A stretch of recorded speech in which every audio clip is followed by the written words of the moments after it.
we had some drama to start this one off with a friend of yours, Ross Chastain, getting into the back of Brennan Poole, which spins him out, sends him up the track in turn 1, and then collects Kyle Larson, who's coming around the outside.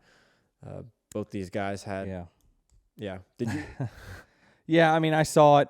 Obviously, you guys do a good job. You know, I don't have always time to completely rewatch the race all the way back, but I get the highlights and get the quotes and whatnot before I go on air here. And obviously, Brennan Poole was pissed. Kyle Larson was pissed. I don't know. I mean, you know, to me, it looked very similar to the incident with me and JJ at Richmond. I mean, it looked pretty much identical. The only difference really is kind of the habitual part of it, right? Is that, you know, Ross is involved again, and he's just not going to get the benefit of the doubt simply because of, you know, the habitual wrecking, right? And so what's interesting is, like, he never, and I saw someone else talk about this, is that he never really gets the end of any of these contacts, right? It's always just someone else going spinning, and it ends their day, and he just goes about his own business and keeps going. There's only two fixes to this, right? I mean, honestly, you know, for me, you know, I chose to get back at him multiple times, and then finally, you know, one thing I'll say about Ross though is he doesn't mind you getting back at him. So why people in the field don't just do it, I don't understand, because, you know, after Pocono, you know, he crashed into the wall there, and he says, well, I deserve that and probably a little more. And then after Phoenix, he comes up and says, well, I probably deserve that. Like, he's not oblivious to knowing that he's, you know, he's owed one, right? So, but the problem is that I think these drivers are a little apprehensive to, like, well, can I make it obvious? Because is NASCAR going to come down on me? Like, you know, I can't admit it in the public. You know, it's just a tough balance. So I'm getting back to this. One or two things has to happen, right? Either the competitors have to just say, it, I am, when I get my chance, I'm going to get back at them, and then I'm just going to say I made a mistake. That's one way, right? Or NASCAR will have to step in and say, like with Hocevar, and say, all right, we've had enough of it. Like, you do this every week. And I'm not saying he does it every week, but, you know, Hocevar didn't do, you know, right rear people every week, but he just did it enough times where it's like, all right, well, enough of that. Like, you got to go to the back. And so that's the only two scenarios in which this kind of gets rectified, because otherwise, you know, I don't know that much is going to change in his mind of, you know, the juice is worth the squeeze probably from his perspective, because he's never really got caught up in any of these incidences. It's always been someone else's day that's gotten ruined, and no one has really done anything back. So if you don't do anything back, then, you know, and you haven't socked him in the nose, you know, you'll get $15K. Maybe it's worth that. I probably would have paid $15K and not gotten 25, you know, points and $50,000. That probably was a better scenario. But still, it's just, there's rules that I think guys are a little apprehensive of, like, how do you handle this? They want us to self-police, but you can't self-police. No one knows where the rules are. I find it very ironic that yes, right, over the last couple of years, Ross has seemingly never had to pay for any of his actions on track. But it's very ironic that today he's running down Truex for the lead. Was he running him down? I didn't see. He was. He was catching Truex. Truex then passes Larson, who's a lap car now. And Larson just seemingly accidentally was running the same line as Ross, right? So this gap between Ross and Truex grows.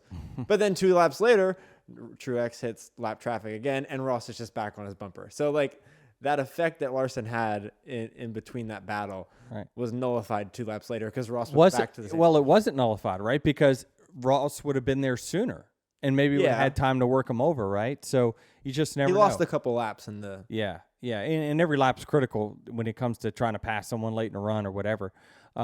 It just was funny that he got into, I don't know, 3/10 or something, and then it went back to a second half, and then he was back to 3/10 again.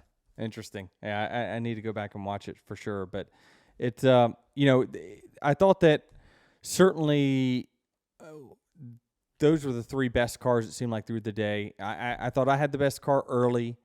Then the 19 came on strong. Then the 1 made a strategy call on one of the stages to take 2 tires. He held his track position much better than I think Kyle Busch stayed out, and he ended up getting lapped in 30 laps. But yeah, the 1 certainly was very good at the end of the race, no doubt about it. The 19 was very good. We were good. But yeah, it was just it was going to shape up to be a pretty interesting race but between them. But yeah, it's, I think that, to put a button on the Ross thing, I think that, unfortunately sometimes for him, because of the history, you're not going to get the benefit of the doubt. Like when it comes to like the Dega stuff, right? I thought for sure, my feeling about Dega was that, the 42 moved up the racetrack and Ross filled a hole and then the hole closed, right? I didn't see that really necessarily on Ross. But you're always going to have the spotlight on you. But it seems like, it's something that his team embraces and they like it. I don't know if they like it if it gets returned back to them. But the drivers just have to do something or else it will continue, because you can't just keep taking it. And from what I've seen, he's been very fair when you do give it back to him. So I just think that, I don't think NASCAR is ever going to step in. I don't know that they necessarily think it's a bad thing from their perspective. It gives them a storyline, a rivalry. So it's up to the drivers. You came over the radio, I believe it was the end of stage 1 when you were still good in the race, and said something to the effect of thanking your crew chief for whatever he found here at Dover, because for the majority of your career, you've hated this place, right? What has Chris found that's made you like this track? I don't know what it is, but certainly it started from the very first time I started working with Chris Gabehart and the team, him and Sam, the lead engineer, and Ryan, second engineer. They just really have come up with a setup that even through Generation 6 to now the next gen, they found something that I like at that racetrack. They found a balance that is home. It's our blankie that we always go back to. Like whenever in doubt, we're going back to this type balance because I like it. And so whatever it is, it's just really turned the corner. I spent 13, 14 years at that racetrack just scratching my head, not understanding. That's what I'm wondering. How can you spend 15 years studying a track and not find it? I did, a little bit of self-reflection as well. I started working on my craft at that racetrack as well. I started approaching the racetrack a little differently.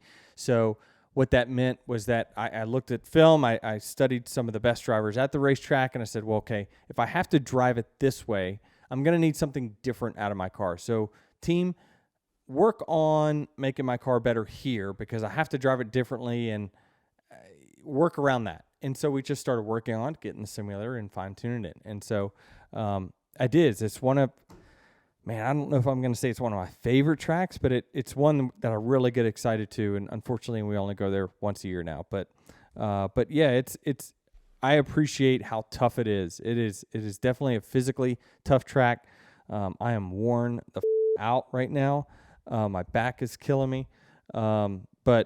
But I do. It's a very technical track that I think that, some of the best drivers really show up at, which is why you see Jimmy Johnson win there 10, 12 times, whatever he did. Do your teammates take some of this too? Does it help your teammates at this track? Well, my teammates were some of the flagship guys that I looked at and studied was Martin Truex and Kyle Busch. And I just tried to figure, since I knew what equipment they were in, I used that as my tools. Well, it's very hard to compare cars that, it's a little easier now in next gen era, but back in Gen 6 era, it was so hard to compare myself with a Hendrick car or a Roush car, whatever it might be, because who knows how their car is built. They got a whole different chassis. Some things are not possible because of physics and how my car works versus theirs. But now in next gen era where everyone has the same parts and pieces, it's just about setup really, and simulation and driver. I feel like you can compare other organizations a little bit easier.